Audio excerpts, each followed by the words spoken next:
guys, Lego Master 365 here. Welcome to summer. Yeah, we finally made it. So now that's summer, that means more welcome. Today we are going to be doing something that I've been wanting to do for a very long time on the layout, and that is to finally make the join at this table with Plaster. I bought Plaster a few weeks ago, so I can now make the join. Yeah, I don't know where I'm going with this. So basically the plan is I'm going to take some plastic sheeting, put it down on the seam of the table, just like where the grass mat is, on both tables. And I'm going to take the plaster and then just lay it across here, make it nice and smooth here so I can have, the trains have a nice smooth run up to the second table, because that's the whole reason I needed the plaster in the first place, is because these two tables are different heights. This is like half an inch too tall, or this is half an inch taller than this table. So the track has to raise up to go to the next table. These two tables, they're the same level. You don't need plaster there for the gray, but I'm going to put plaster there anyway to hide the seam. I'm not going to be doing that in today's video, though. Once that table is all decorated, I'll do it. This table isn't finished being decorated either, but this part here is pretty much good. This table is also probably going to be decorated even more. Again, more plaster is going to go on the edges of the table to again hide the grass mat seam, and it also give the tables a little bit of elevation, or the scenery a little bit of elevation and depth, and it looks a little bit better. So, another reason I need to do the plaster, or another thing I'm going to be doing when changing the plaster, or putting down the plaster, is I'm going to be changing this point right here.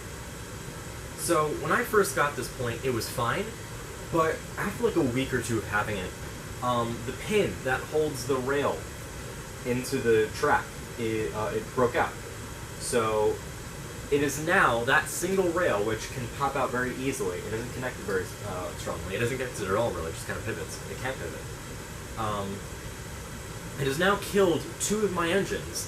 The original H-Class, which has now been replaced with the new one that is sitting on the table here, and my brand new Oxford Rail Adams radial tank, which I got from a friend. Second hand, but I don't think it had anything to do with it, because it just died and did the exact same thing that the original H-Class did, and it died in the exact same spot. So this point has now killed two of my locomotives, which is very annoying that it's killed two of my engines. But I have a second point here, right here, which came in the starter pack that I bought when I got the controller, which I hooked up in I think it was the previous video, or was it the video before? I don't remember. But I got a track pack, or a starter track pack, and I got 2 points with it. And thankfully, I haven't used either of those points. So, it's the exact same point model, it's just a new point. So, I need to do some more things with that.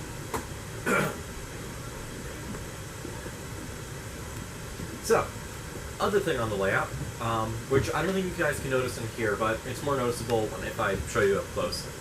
I've been making a little refueling station in front of the shed. So I've had a water tower for a little while now. I had it probably since November, December, something like that. So that's been on the layout, but I really wanted to get some coal stains, and I finally got some coal stains. I bought two, which were ratio kits, I believe they were. I put them all together already, and I put them both on the layout, so now I just need another water tower for the other track. So now both engines, both engines on the right side of the shed don't need to come over to the left side of the shed just to get water. It will just speed up the process of morning routines. I do actually have a schedule for my layout already. So yeah, just having another water tower will just speed up operations. Just makes life a little bit easier. Alright, the table is now cleared away. The track has now been disconnected, and I put it away in a shelf. You have some plastic here, ready for that. Took the shed away, and I made a little tiny rough border with some just spare wood that I had lying around. I'm going to try and mix the plaster to a little bit more of a thicker consistency, so I have more control over what gets spread and what doesn't. Yeah, so I'm not going to try and make it too thick, I'm not going to try and make it too thin. Yeah, the border here is all set and ready to go. It's really supposed to just follow kind of the shape of the plastic, so it's going to be a little bit wavy, but it's also going to be pretty straight. Yeah, I really just don't want to see any of the excess plastic, and if there is any, I'll just cut it off with like an X-Acto knife or whatever. But yeah, this is now set and ready to be made.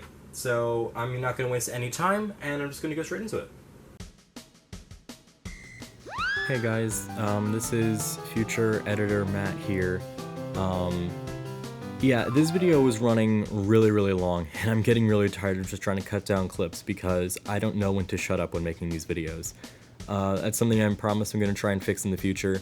As you can see, I'm putting down the plaster for the middle of the table. I actually had to cut out the bit where I talked about what I was going to be using. So this is Plaster of Paris. Yeah, that's it. It's just Plaster of Paris.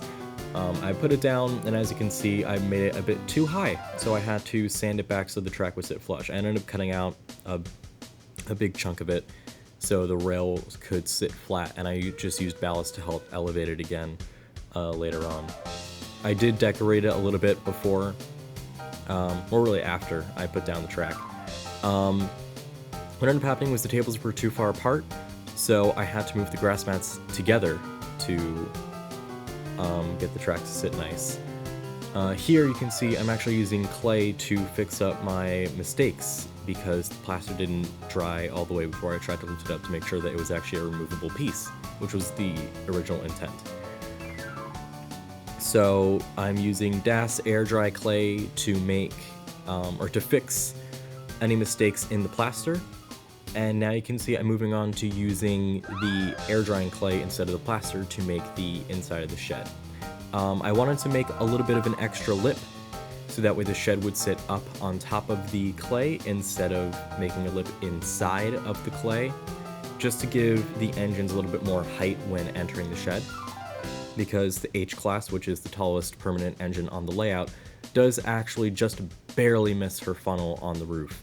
So putting the shed on top of the clay gives more clearance, and it's actually a lot more clearance, like surprisingly a lot more.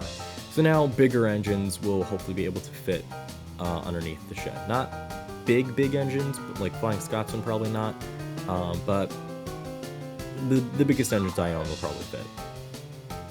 Yeah, apologies for never shutting up when making these videos. I hope this cleared up any continuity errors in the video.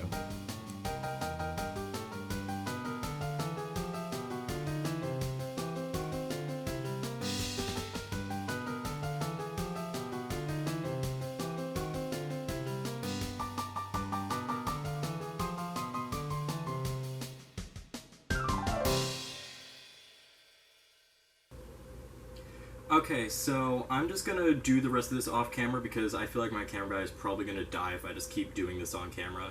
So, yeah.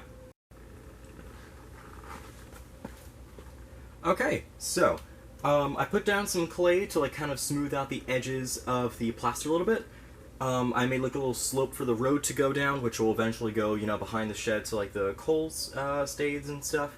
And I laid down the clay for the shed floor. I made sure the shed actually sits over it and like there are no like gaps in it, and if there are gaps I'll just like, you know, cover it with like some ballast, because the ballast is going to go up and over the clay until it reaches the shed floor. So, you know, there's no like edges of the clay. I ran this truck over the rails to make sure that, you know, they were clear of any clay so trains could run in it. And I ran the diesel just a little bit to see if they could get over it, and I cleaned it up as much as I could to make sure that the rails were as clear as possible, but the diesel still got stuck around here, so just to be safe, to keep my engine's wheels from getting dirty and never picking up power again, I'm going to wait until tomorrow when this clay is all dried up to lay down to finish clearing the rails of any clay. In the meantime, the fences are still drying, so whenever these are finished drying, I will put down the stuff. As you can see, to spray them, I put down a bunch of tape on the tracks to make sure that I didn't spray them by mistake and get more stuff on the rails. And I'm going to do that again for this track when I lay down more stuff. I haven't laid down any of the road stuff yet, so that'll be coming soon. Whenever all the fences are put together, that's when I'll, you know, put down the railroad crossing and stuff. But yeah, we're moving along in the world, so Okay, so it's been about 2 days now since I put down the clay, really like a day and a half, really. And it's still wet. So obviously the drying conditions aren't the best down here for this, which means that I'm just gonna have to end the vlog before the clay can actually dry and I can, like, you know, put the shed back on, which I actually have been doing. But I can't, like, you know, put the ballast around the shed on top of the clay until it's all dry, of course. Because I also need to, you know, make sure all the tracks are clean. I still haven't really been able to do that, but all I did right now was bring the ballast up to the lip of the clay. So it looks a little bit better right now. But yeah, the clay is still drying, so I'm going to have to do all of the grass work and stuff off camera, unfortunately. So the next time you shall see the layout, I don't actually know what the next installment of the layout will be. Yeah, I actually don't know. So yeah, thank you guys for watching. I hope you enjoyed the, a really big part of the layout, which is, of course, you know, what we did, the video, which is the plaster repair stuff. I'm really happy that the layout is finally getting some, you know, connection and depth in between everything. We'll eventually have, like, grass, like, you know, covering everything, so everything's nice and clean and put together. But yeah, for right now, that's the end of this video, so thank you guys for watching, and I'll see you guys next time. Bye!